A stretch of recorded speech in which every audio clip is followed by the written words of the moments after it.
Khurshid to come and speak about the book.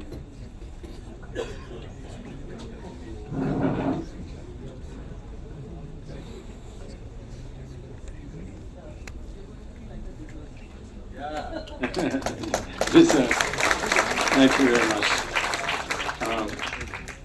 I must say that it's been, Mujib Sahib, this is an extremely impressive gathering that comes of remaining a teacher, I suppose, because you have so many people yearning to learn from you and to hear from you.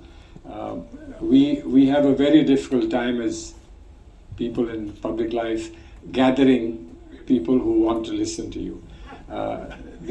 Sometimes you gather people who want you to listen to them, not that they want to listen to you, but be that as it may, I think this is a wonderful, both in terms of quantity and in terms of quality. This is a remarkable gathering and I congratulate you for it. As I indeed congratulate you for the book. We've, amongst ourselves, some friends, we've often wondered why it is Shikwa Hind. Is it Hind that's complaining? Is it India that's complaining, or is somebody else that's complaining about India? But I suppose that will become clear as your discussions go forward. My only regret is that you've put us in a straight line. एक ही soft में खड़े हो गए, महमूद एयाज ना कोई बंदा रहा ना बंदा Nawaz. If you had put us in a semicircle, we might have at least been able to see each other and say things in terms of interaction. But be that as it may, you chose to keep us on the straight and narrow path. But I will try to move beyond the straight and narrow path. I'll try to move a little bit beyond saying good things, which I believe are appropriate to say at a time when this wonderful book is being released. And there are these lovely faces in front of us, young people aspiring to a future and so on. There was some talk about Shaheen Bagh. You mind if I said that Shaheen Bagh failed? A lot of us believe that Shaheen Bagh succeeded, but I know what's happening to the people who are associated with Shaheen Bagh. How many of them are still in prison? How many of them can't get bail? How many of them are being told that they are enemies of this country?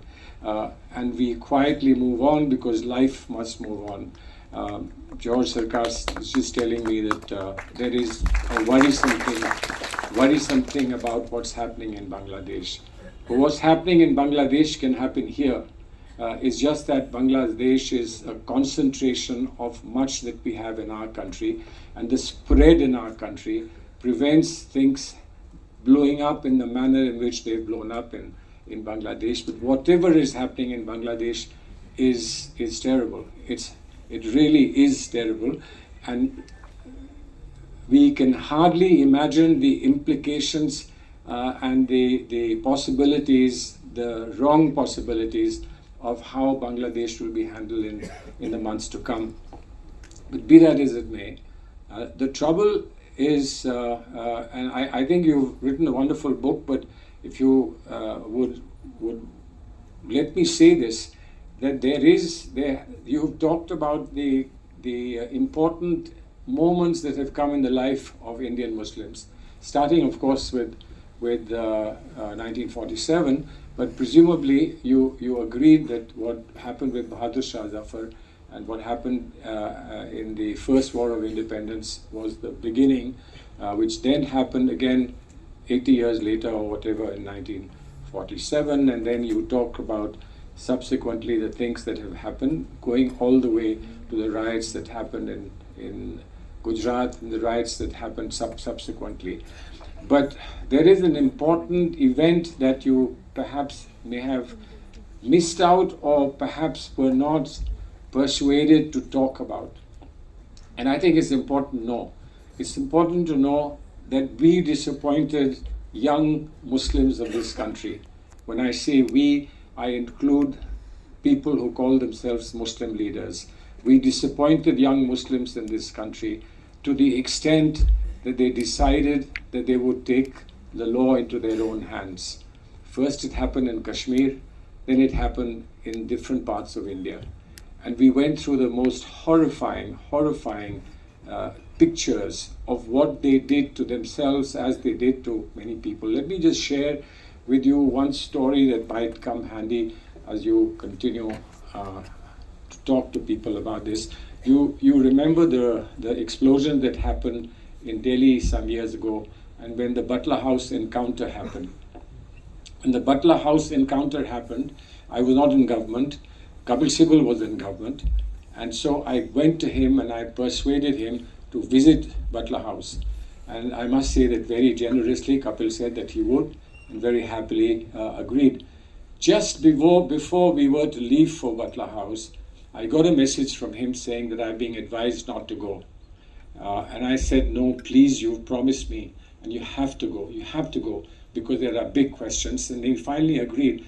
Now, this is when a minister of government of India travels in a car with 4 or 5 people, arrives in Butler House, and arrives at the point where the incident had happened. There is a posse of policemen standing below that building, at the entrance of that building, who look at him as though he's a stranger. And obviously all of us were part of that strange episode. Not one moved a step to go and greet the minister who had come.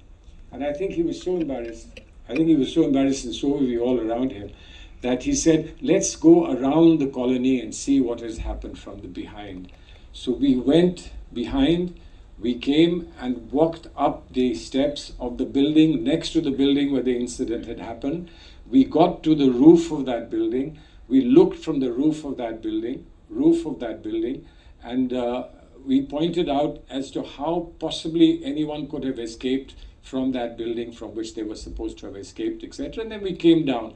Not a single cop came up to say, you're a minister, if you want to come and see the building itself, you're welcome, please, we will escort you. Not one person came. And then we got into the car and came back. And you know what Kapil Sibal said? He said, my mind is exploding. Then of course we tried to go and see what could be done, whether there could be an investigation, whether there could be inquiry set up and so on. That's another long story. And when I referred this to my leadership in the Congress party, at the very top I was told, just look at what is happening to us, look at what is happening to our country. I mean, everybody felt so helpless and everybody felt so shattered that this could happen with people in uniform to an important senior minister going to a site where something terrible had happened. There were doubts about it, there were question marks, etc. But those have continued, and that's now become part of history. But the point is, there are levels, layers and layers and layers of disappointments that we have to move beyond. And we can't just stop there and can't just stare and can't just insist that something should be done about them, because we all believe that things have to move on. But somewhere I wonder whether that cancer remains. I wonder whether that hurt remains. I wonder whether that disappointment remains, and what would happen to that disappointment in times to come. Everything may look normal in Kashmir, everything may look normal here. We may be celebrating the victory, although of course some people believe that that victory or that success of 2024 was perhaps only marginal, perhaps a lot more needs to be done. But the fact remains that under the surface, there is something simmering and something really, really awful that we haven't been able to do anything about. If I ask myself, tomorrow, would there be a repeat of Shaheen Bagh? And I'm not sure there would be, because people have really suffered. The point about moving on in a country and being great is that you should be able to address realities like this and learn to move on. Did we not suffer enough in our independence that we couldn't move on beyond whatever the independence had cost us? Did we have to rediscover all that 20 years later, 40 years later, is the big question mark. And therefore, when I look at Bangladesh, I say this today, I was shattered when I saw Mujibur Rahman Saab's statue being destroyed. I'd seen statues being destroyed in Iran. I'd seen statues being destroyed in Afghanistan. I'd seen statues being destroyed in Libya. But I could have never imagined that the statue of Mujibur Rahman would be destroyed in Bangladesh. Now, that's next door. That's next door. If we think that the fire can't get to us, then we are really mistaken. So I leave this one thought. What is it that we have done to ourselves? Don't mind my saying this, but there was a major problem that remains today. Many of you who belong to the Muslim community assume that you know everything about yourself and about people who pretend to speak for you or who wish to speak for you. You believe that you know everything about that. But there are many amongst us all who don't know. Do we know, for instance, that we are shy about speaking on triple talaq? Why? Because we think there is something wrong. Do we really believe that there is something that we are shy of speaking about when we talk about personal law of Islam? Do we know that we are really perturbed about what UCC stands for? I say this to you, but this is not the time for a lecture.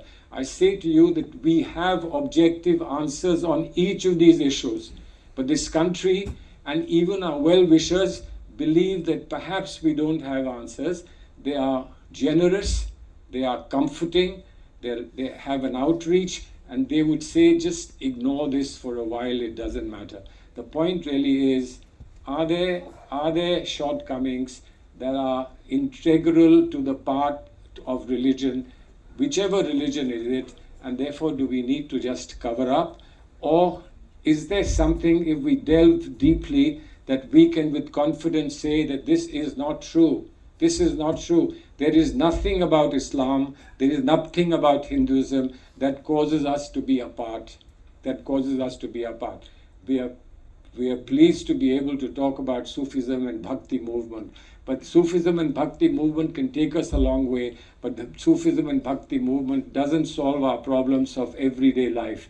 Everyday life, we need to understand where we come from and where we are going. And I believe your book points to a lot of directions which are very rewarding and would be very rewarding. But it's the beginning only. It's not the culmination. And I hope that one day you will write a book about the shikwa having a Jawabi shikwa. Thank you very much.